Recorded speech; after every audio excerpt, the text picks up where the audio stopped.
I'm Alice McKenzie, and welcome to Must Reads, a series of interviews with authors of recent books in preaching, sponsored by the Perkins Center for Preaching Excellence at SMU. Today, our guest is Dr. Sally Brown. Dr. Brown is an ordained minister in the Presbyterian Church, USA, and she is the Elizabeth Engle Professor of Preaching and Worship at Princeton Theological Seminary. Dr. Brown spent over 20 years in local churches before beginning her academic career, and she continues to teach and preach in local congregations. So today, I want to say how much I appreciate your being with us to discuss your most recent book, whose title is Sunday's Sermon for Monday's World, Preaching to Shape Daring Witness.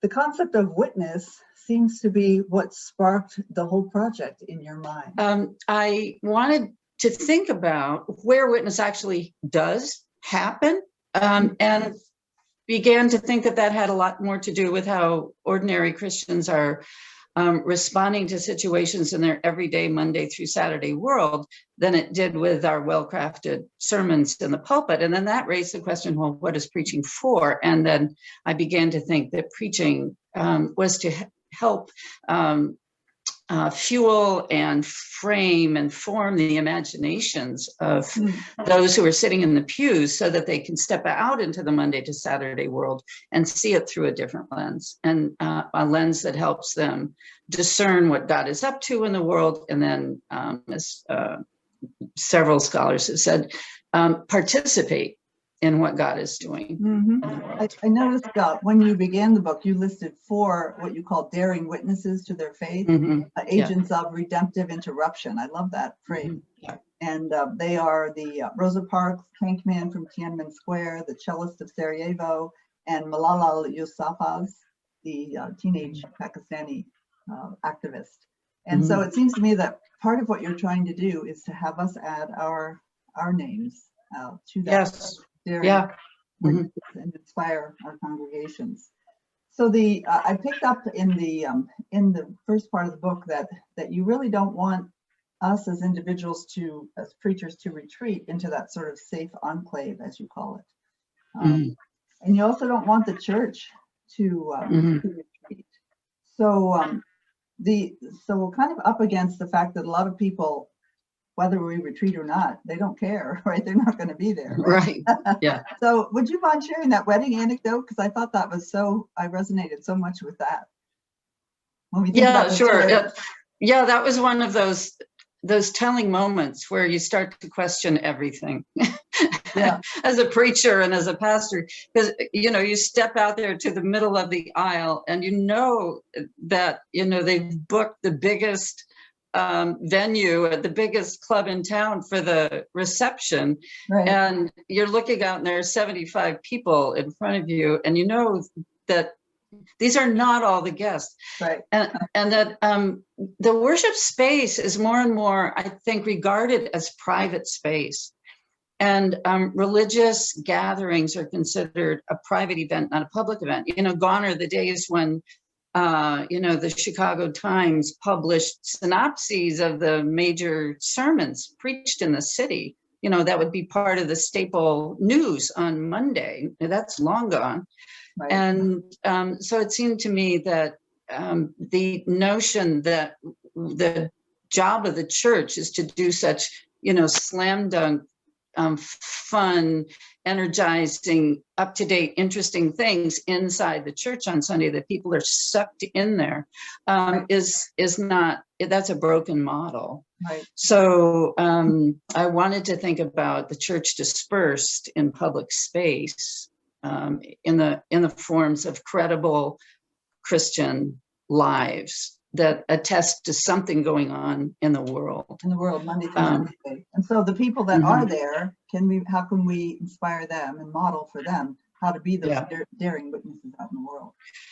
Right. And also, it seems to me that there's been a lot of emphasis on information when sometimes we need to work harder on forming imagination, an agile imagination that can discern and see and act on the possibilities for a credible witness. And I use a trio of I don't know if you want to call them virtues or dynamics, the love, the justice, and the mercy of God. And I had some adjectives for that. So it seemed to me that taking action in ordinary situations, not having to, I'm not talking about going and standing on a street corner and preaching an impromptu sermon. I'm talking about entering into being part of an ordinary conversation in which some racist kinds of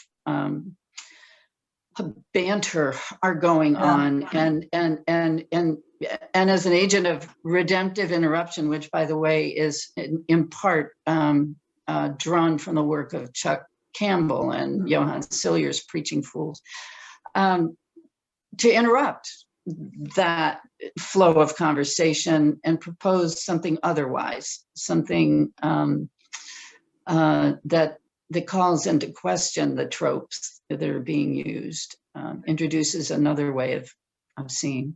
Right. One of the things I really resonated with was what you say you tell students every semester, which is place the divine indicative ahead of the human imperative. Or as I sometimes say, don't offer exhortation without proclamation. Exactly. Yeah, right. And that is chapter 3 of the book, on the launching the sermon from the horizon of promise, of divine promise. And it seemed to me that what was often missing in sermons I heard, whether they were students or simply visiting a church and hearing a sermon or going online, was a lot of pushing from behind, almost kind of telling people that the kingdom is not going to get here unless you finally shape up and fly right. And so there wasn't this horizon of God is already in the world, already active in the world, bringing about this new creation that was inaugurated in the resurrection of Christ as the firstborn of a new creation, and that this new creation is being ushered into the world by God. We're going to meet it. It's not that we're bringing it to the world.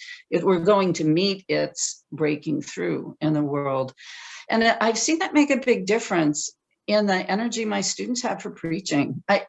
They teaching on these themes this semester, there was just an outpouring of not just the paragraphs of response I'm usually looking for in response to a chapter from the students, but pages, about how this changes the whole feel of the enterprise of preaching. There were two. I always wish we had more time to go into detail, but we're going to inspire people listening to buy the book and do that. But there were a couple things in terms of this notion of moving people out that I thought were particularly helpful. And one would be the use of story as rehearsal, helping people to. Could you say a word about that? Because that kind of moves people beyond the stories in the sanctuary out. Right, and I think it's not only engaging people into biblical story, although you do want to, I really emphasize setting people down inside a story, not sitting back, and saying, let's consider this narrative today, and that puts us all where? It puts us in a passive chair outside the story. So we jump inside, but then I think it's stitching it together with events in the world of the listeners, in our own world, or laying those stories alongside unfolding stories of redemptive hope around us. And the internet is a huge help with that. Animates the story as a place where the possibilities, a story has a plot, a story has a space in which it takes place with certain possibilities and certain constraints. And that makes it a rehearsal space for action, because action is the capacity comes from the capacity to imaginatively rehearse the possible actions in that space.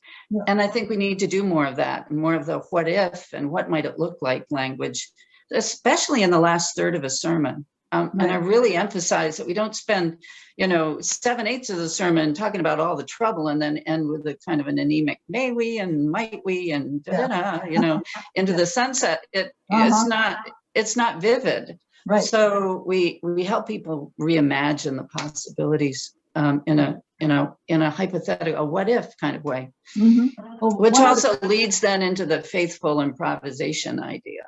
Right.